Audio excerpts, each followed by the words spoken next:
Section 6 is about practice capability development. ITIL has its own capability maturity model, and we're going to understand that first before we can see how that can be applied to this practice. In the exam, you will have 2 questions from this topic, and they will be at an understanding level or Bloom's level 2.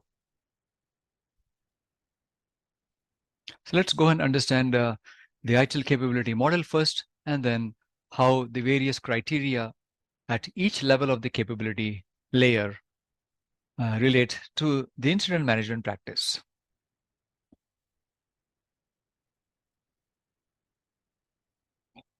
It takes some time before a practice can be developed. In particular, the practice success factors can take time to develop and implement.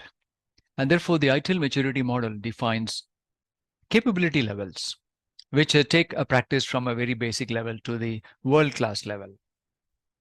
There are 5 levels of maturity in the ITIL maturity model, the lowest being level 1 and the highest level 5. For the exam, you need to know the words, so do remember them. So level 1, the practice is not well organized. It is performed as initial or intuitive, meaning in a habitual manner. And therefore, the purpose of the practice is either only occasionally achieved or partially achieved because the activities are incomplete, meaning the processes are not fully in place. In other words, the activities of the 2 processes are not fully in place. Level 2, this is where the practice becomes systematic and the purpose is achieved in a systematic way for the practice, which means all the basic activities of the practice are in place, all the process activities are in place, and there are specialized resources in place, meaning there is incident manager, and when there are major incidents, there is a major incident manager.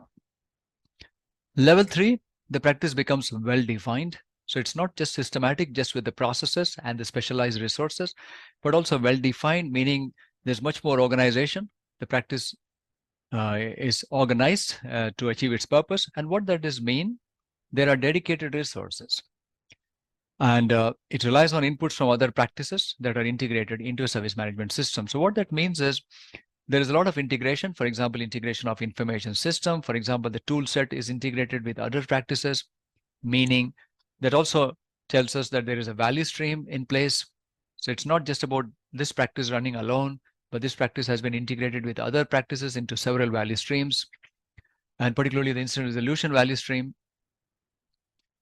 And there is also integration of suppliers and partners, meaning third parties, into this practice. Whereas at level 2, these things don't happen.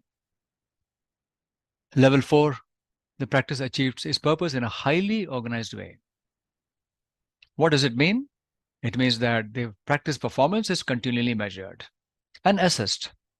So the metrics are defined first, then they are measured and assessed, and then there is reporting of the measurements to the stakeholders. So that is level 4.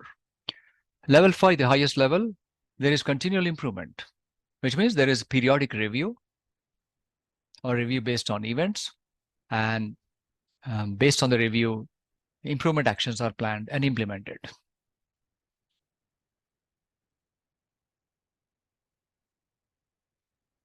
So in ITIL, we have 34 practices or management capabilities in ITIL 4. Every practice has its own success factors. We have seen a couple in this practice also. There could be more than a couple. There could be 3 or 4 success factors also. And these enable the practice to fulfill its purpose. And there are capability criteria because at each level of the ITIL maturity model, there are several capability criteria. For example, at level 2, there are some capability criteria. Level 3, again, some more. Level 4 and level 5 similarly. And these criteria come from the 4 dimensions. For example, they can be organization and people criteria, value streams and processes criteria, information and technology criteria, partners and suppliers criteria.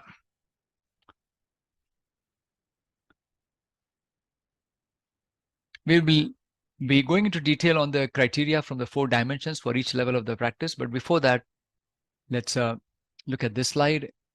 This is essentially what I've already mentioned earlier, just a summary of that.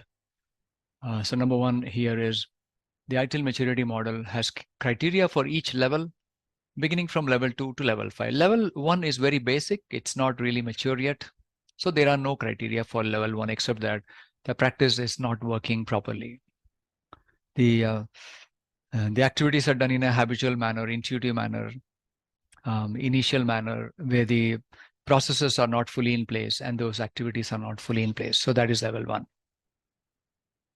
So the higher the level, the more the practice ability to fulfill its purpose and to contribute to the organization's SVS or service value system.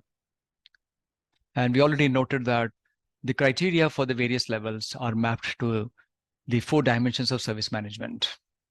So it means that the higher the capability level, the more realization of the practice occurs.